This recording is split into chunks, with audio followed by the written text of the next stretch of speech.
So I hope you're all doing well and ready to dive into some of this amazing, amazing wisdom.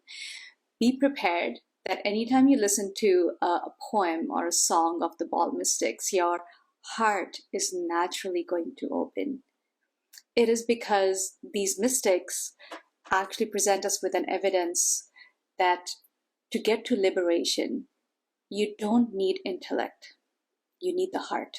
Just to clarify, it's not B-A-L-L, it's B-A-U-L, Baul mystics.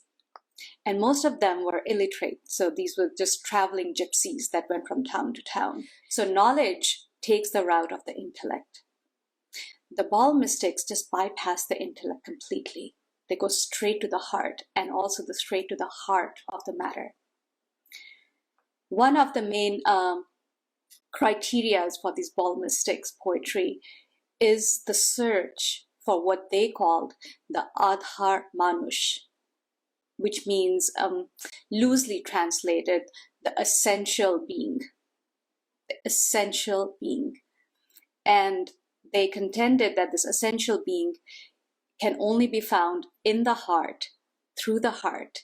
And when seen through the eyes of the heart, you can actually see this essential being residing in everything. It's concealing itself in everything. So the premise is very simple for them: how to get there and what's creating the obstacles. So let's jump right into some beautiful lines from this Baul mystic philosophy. So close your eyes and just slow your breath down. Become receptive to my voice and to these words. My heart, you are in a muddle. As the days go, your inherited riches are plundered and squandered. You doze around the clock, drinking your dreams, and living in the 5 homes with no control. The robber rests within you, my heart, right there in your own room. But how can you know? Your eyes are shut in sleep. Let me repeat these lines again. My heart, you are in a muddle.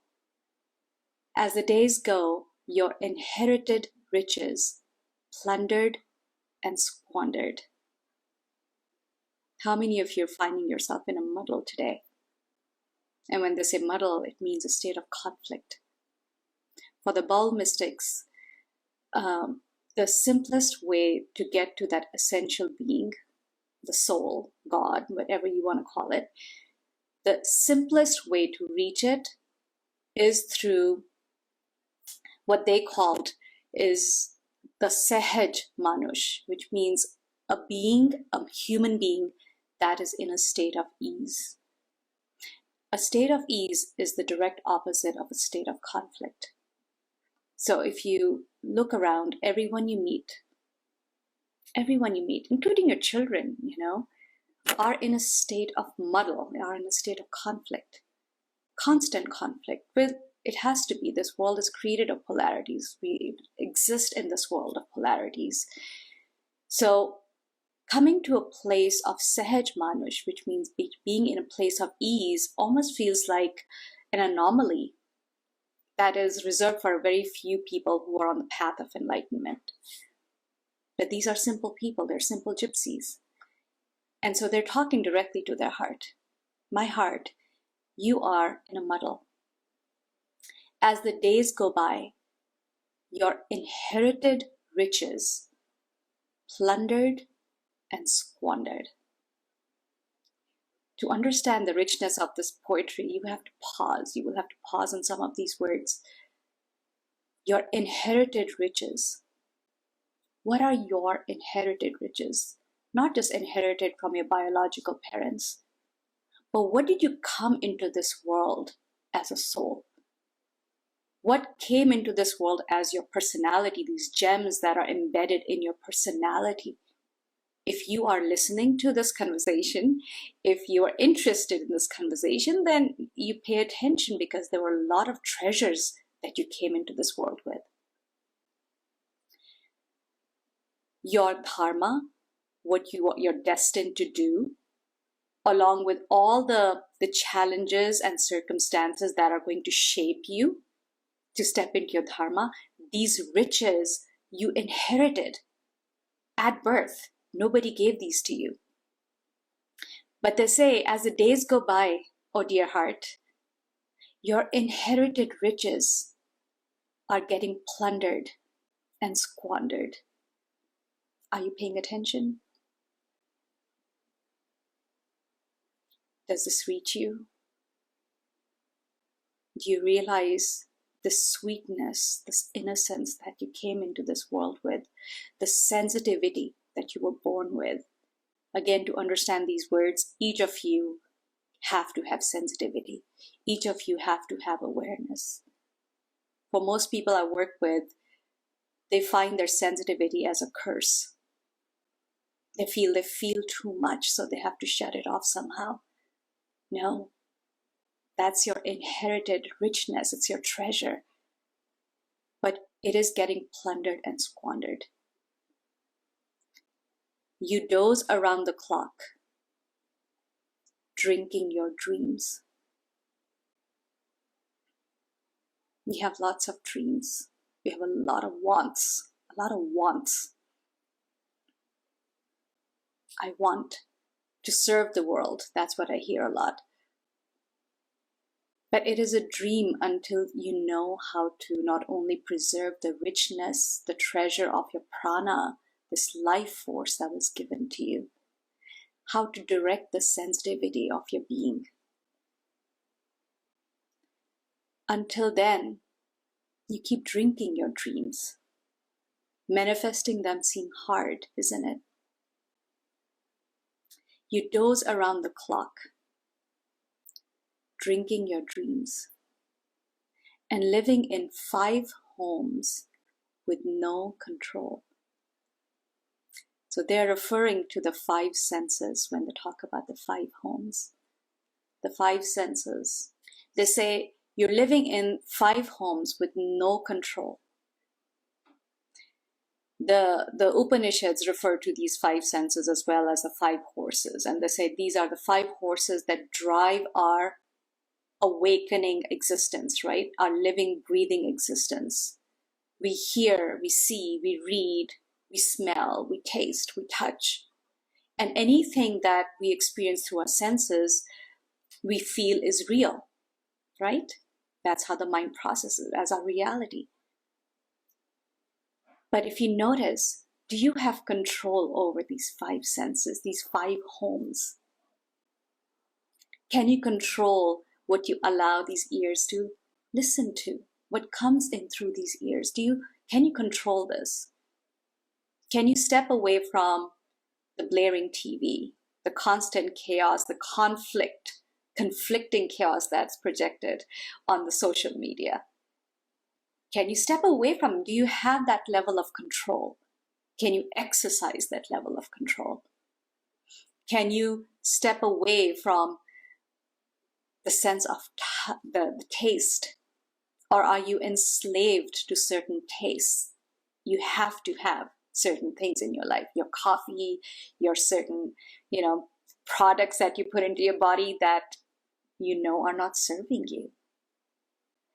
So they're reminding you, you doze around the clock, my love, drinking your dreams and living in the 5 homes. You exist, you thrive, you live in these 5 homes over which you have no control. Then how can your dreams become manifest? These 5 senses that will help you manifest your dharma, your destiny.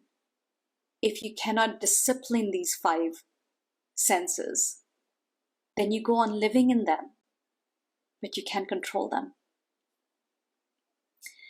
The robber, they say, rests with you, my heart, in your own room. No one No one is an obstacle in your life. Nothing is an obstacle in your life. It's such a sweet and simple reminder. The robber rests with you, my heart, right there in your own rooms, in your own senses. So who is the robber? Your egoic self that thrives on those five senses, that controls the five senses, that tells you I cannot exist without my comforts. I want to get to this place where I can enjoy the richness that I came into this world with, but I don't have time to wake up and spend some time with my own essential being every morning, because that takes away from my comfort, my sleep, my habit of having coffee every morning. Even it might create anxiety in me, but I have to have it. What other habits you have that you know are blocking your way to get to your highest self, to get that fire activated in your body every morning, to get your prana alive so this body can support your dreams, can support your actions, can back them up? Are you able to do this, or you allow that robber that sits in your rooms to plunder and squander your prana, your life force? But how can you know? They say, your eyes are shut in sleep. They have a solution for you in the next lines. They say, let your heart become a caring home for the essential being that resides within you. Heart, let your heart. This is where both the upper and lower triangle of the chakras meet. The yin and the yang merge in union in yoga at the heart center. Let your heart become a caring home, a caring home. In order to become a caring home for something, you have to banish doubt, won't you say? To truly care for someone or something, you have to close the doors to doubt, to mistrust. Only then you can be sahaj, only then you can relax into that care of your own heart. But do you trust the wisdom of your heart? It's very non-logical. Your heart is non-logical, isn't it? How often, how many minutes in a day do you give yourself over to the care of your heart? And for how long of your day do you give yourself over to the custody of your mind? The mind is logical. It is always looking for what could go wrong. The heart doesn't quite do that. It's you would say it's naive, but it's not naive. It's tolerant. It knows. It is not unknowing, but it allows. That is the price sometimes we pay for retaining our sense of innocence.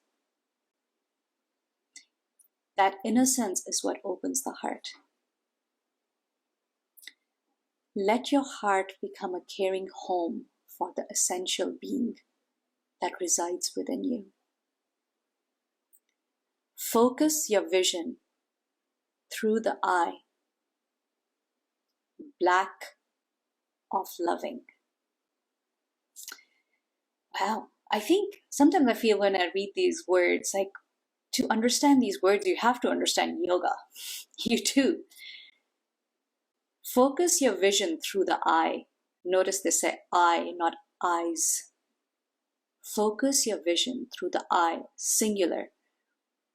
And that is referring to the eye, the vision, third eye, you can call that, Ajna chakra, the home of intuition, the home of knowing. So when your intuition is alive and you can trust your intuition, that becomes the sentry, that becomes the bodyguard of the heart. That becomes the armor that protects you while you remain in your heart. Then you don't have to go to the mind so much. But when our intuition is not trusted, we can't remain in our heart. We don't feel protected, right? They say, focus your vision through the eye, black of loving. And that means close these two eyes. Most people are so afraid of closing these two eyes, except when they sleep. For anyone who is listening, I highly recommend that you close your eyes for 11 minutes each day, just for the entire length of 11 minutes. Set your timer. It'll feel very uncomfortable to the mind in the beginning. But that is the beginning of meditation. Meditation is not just listening to positive affirmations. That's not meditation. That's just coming into a place of relaxation. The real meditation begins when you start to get comfortable with that darkness, when you close these two eyes and you keep the world at bay. The entire world's like, stop. You don't come into my eyes. No, I'm going to step into this pool of darkness and stay there long enough until this eye begins to adjust itself to the light that exists within the darkness. So anyone who's been a long-time meditator will tell you that when they first started meditating, it felt very uncomfortable. There was nothing, there was nothing to see. I don't see anything. And by, if they kept that practice up, just sitting in that discomfort of the blackness, the next line say, the being will be floating on the mercurial mirror. That essential being, your soul, you will find it right there, floating on the mercurial mirror against the black backdrop of no thoughts, just blankness, nothing. That's where you will find the essential being. Hours wither like broken games on the playground of the earth. Does that reach you? Do you feel that? The tick-tock of your life passing by. Right nowadays, I find so many people suffer from FOMO, right? The fear of missing out. But I think there's a deeper fear in all of us that time is withering by. Hours wither like broken games on the playground of the earth. Abandon search, my heart, and join the carnival. Make this fun. This is not serious matter. But your searching, your constant searching that is creating so much inner conflict in you, just drop it. Just drop it. And begin to spend 11 minutes closing your eyes and getting comfortable with that black background of nothingness. And you will find yourself floating in there. And you will be able to start to hear yourself. All these 5 senses, these 5 rooms, will begin to know their real purpose. So abandon search and join the carnival of love. Fall in love with that essential being. And once you do, it feels like a carnival. Every day, every time you sit for those 11 minutes, it becomes like a joyride. And I can tell you this, and I'm warning you about this too. Once you get comfortable with being in that mercurial blackness and seeing yourself and having random conversations with yourself, not about the list of things you do, you have to do for the rest of the day. That's not the conversation I'm talking about. These are more like a non-verbal, even non-thinking kind of a conversation. But that's the heart's conversation. That's how the heart speaks. It's non-thinking. It's non-speaking. And yet you know a conversation has happened. When you start having that, those 11 minutes will feel very short period of time. And then you might find, okay, let me do it for 22 minutes today. Let me do this for 31 minutes today. Let me do this for 62 minutes today. That's when you will start to look really weird to the rest of the world. How long do you meditate for? They would say. How do you find this much time? Well, I take away time from the time I spend in conflict and I devote it to finding my essential being. The answer is very simple. Abandon search, my love, and join the carnival of love.